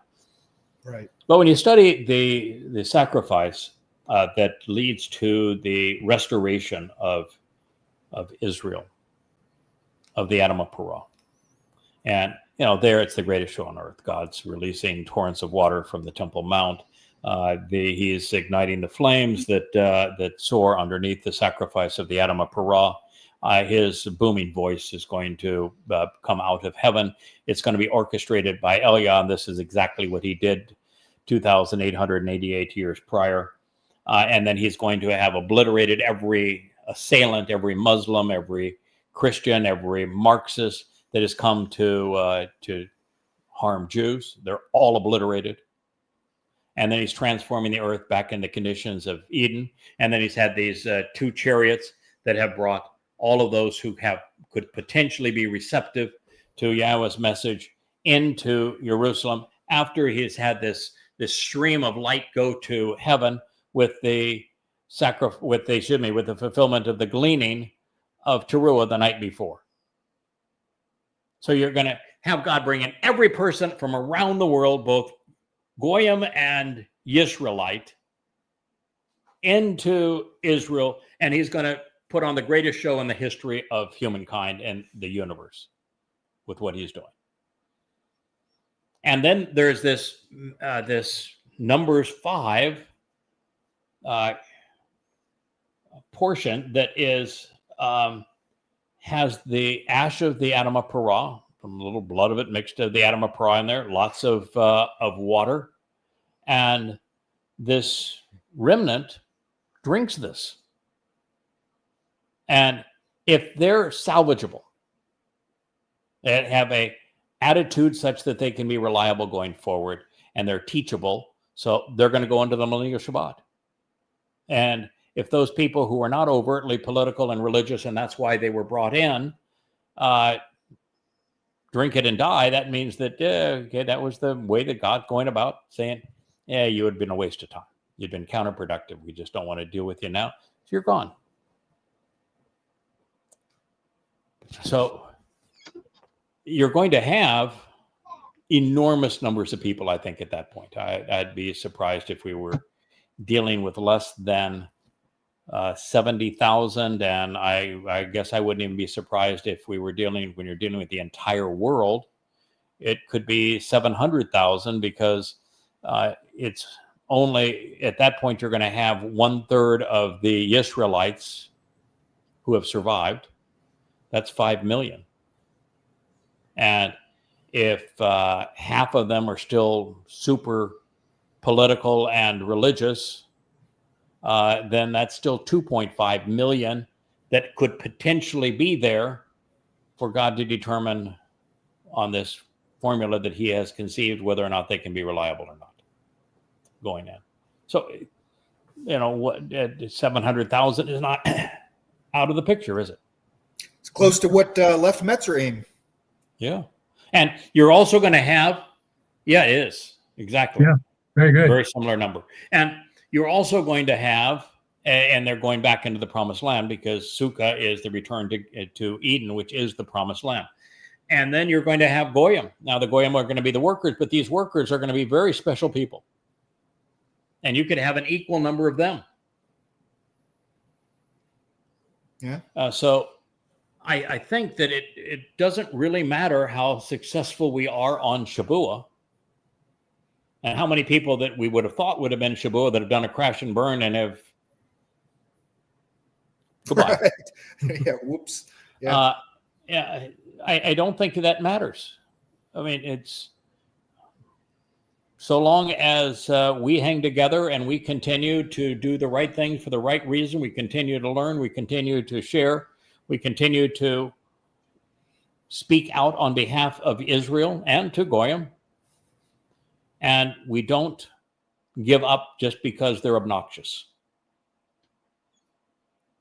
We continue to speak out regardless of their attitude. Then Shabuah is going to do what Yahweh wants, because quite frankly, with Shabuah, we are 100% dependent upon Yahweh and Dod. Mm-hmm. And what I mean by that is you can't participate in Shabuah unless you've capitalized on what Dod did in Pesach, Matzah, and Bikurim. Right. Unless you know the terms and conditions of the covenant, that you know the Dod is the exemplar and the enabler of the covenant, and unless you know Yahweh's name, and if you don't know those things, you cannot participate in Shabuah. So we are harvesting a group, cultivating this harvest based solely on what God and Dod have already achieved. So our job there is just to do what I think is the greatest discovery in human history, to tell the world, there was no Jesus, that Dod David is the Messiah, he is the Son of God, he is the King, and he is the one who fulfilled Pesach, Matzah, and Bikurim, and he was the one crucified in 33 CE. And if you accept what he did and you understand that Pesach provides life, Matzah is the day that your guilt is removed, and that therefore the Bukor, firstborn of God, enabled Bikurim, the firstborn children, as a result, then you can capitalize on Shabuah. So we're totally dependent on that. And that's a really good place to be in. I like that a lot. Yeah. It's a really good place to be. The best ROI. Yeah, that's really good. It doesn't get any better than that. But also, I'm really not aware of anyone that we have brought into the covenant family because they were wowed by my oratory or writing, or what you guys have done on your websites. I think that God's manner of operation in this regard is as it once was, that he introduces himself to people he's interested in knowing. And that's how I found him. He introduced himself to me. I didn't know him. You first have to give up on religion and politics and show an interest in who he is. And if he finds you interesting, he's going to find a way to get you introduced to what you need to know to capitalize on this relationship. So to a very large extent, we're in a position where it's essential for us to recognize that that the introduction still has to be made by God. Yeah. And so he's going to choose the people he wants to spend eternity with, that he thinks have the right attitude and aptitude.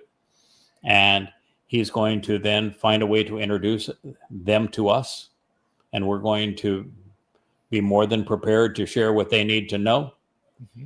And so really, Shabuah is a product of what Yahweh and Dode have already achieved and what Yahweh desires.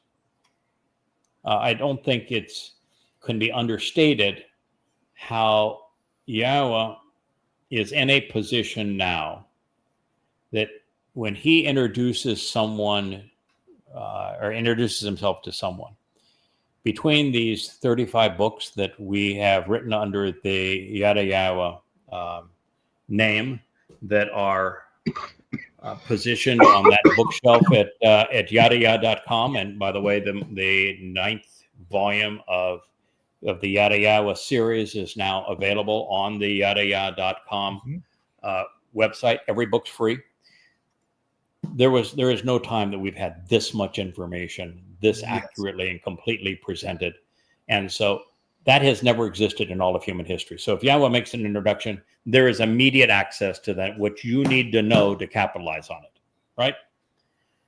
Now, beyond that, because today the most effective communication medium is these vlogs, by far and away. What we're doing now is the single most effective way to communicate.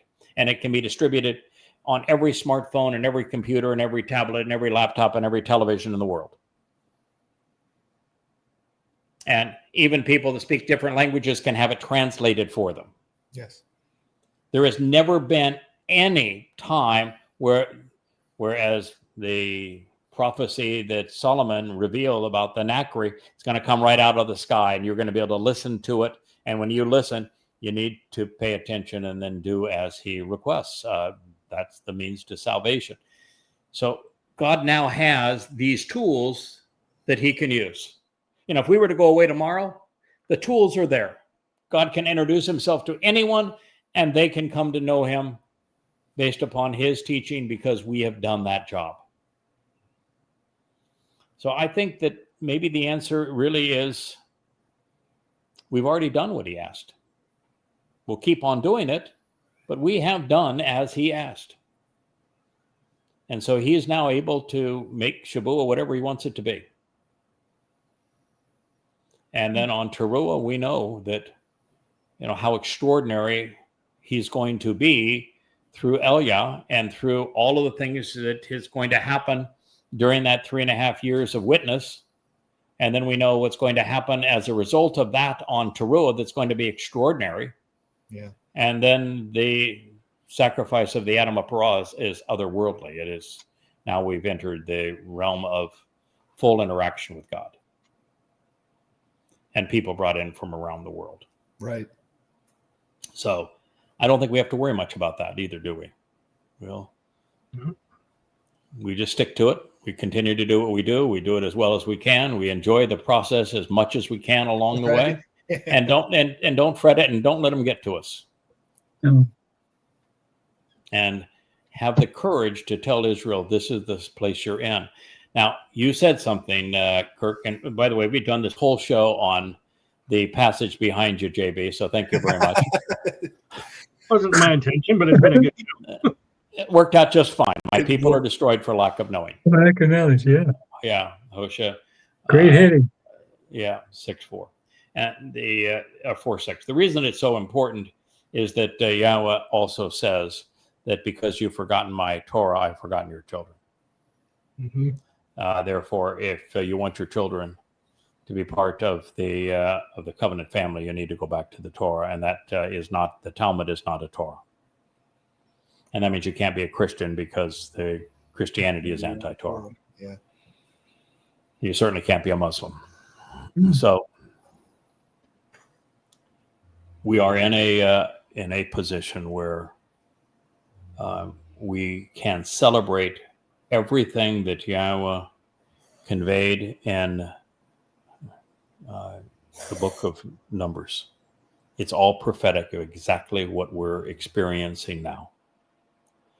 And we can be the living embodiment of Hosea, the entire book, where God told Hosea to marry a temple prostitute because he wanted Hosea to empathize with him and know exactly where we stand.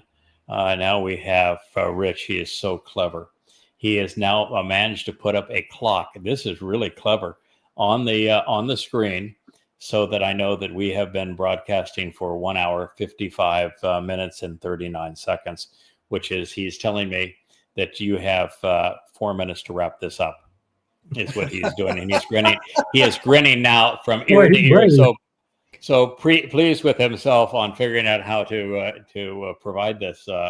Does Rich have a hot Shabbat date? What's going on? He also has a number of live viewers on Facebook. Sometime you'll figure out how to do it also on YouTube, my guess is. But that is where we are.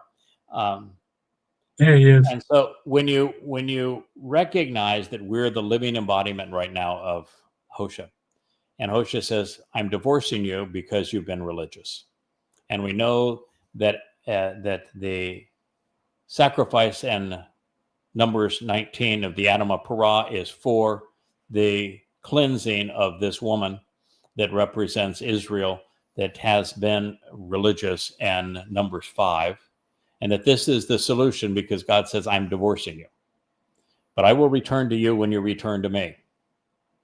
And this is the call back home. So we're the living embodiment of Hosea. We are, it's like we're living in the midst of Yeshaya's prophecy on how to be a choder and how to interact with the choder. His textbooks on proper chodering. We're living in the midst of almost everything that he wrote. Rich and I will talk routinely. We'll talk about, I just translate this, and it's just mind-boggling how every time we turn around, God has made a historical event, a prophecy of exactly what we're doing now and how to do it as well as we can. And so that's where we are, and our job is to convey the message and do so as well as we can. Our job isn't to convince anyone. And I think we're doing it as well as Yahowah had anticipated. So I want to thank you, particularly if you're listening well into the evening, actually early morning hours in Israel, and throughout the United States and into Europe. We appreciate this time. We hope that you consider what we're sharing with you if you're not yet part of Yahowah's covenant family. And if you are part of the covenant family, I want to encourage you to do as we talked earlier in the week, which is it's time that everyone accept responsibility. We're in a family, and in this family, everyone has chores. And we're going to have chores forevermore. Good. God likes it when we're working together. And quite frankly, it's fun. Mm-hmm. And I want to tell you that being part of this and working together is much more fun than it ever was independently. And we get to work with God. Yeah. At the end of the day, can you imagine anything better than God says, I think you did a good job. Wow. Yeah. Yeah, I'm happy with what you did. Thank you. That's an attaboy. That's pretty kind good. of an attaboy. That I think that could last like 1 trillion years, right? Yeah. Before that would get old. Yeah. So please, if you're part of the covenant family, engage. There's so much to do, particularly on all the social media platforms. There's so much to do. And we need your help. God needs your help. Yisrael needs your help. Goyim needs your help. We cannot be drowned out by the billions of voices saying otherwise. So thank you all very much for being part of this, and everyone for listening. May Yah bless. You have a wonderful evening. Good night. Good night. Hey, y'all. Shabbat shalom. Bye.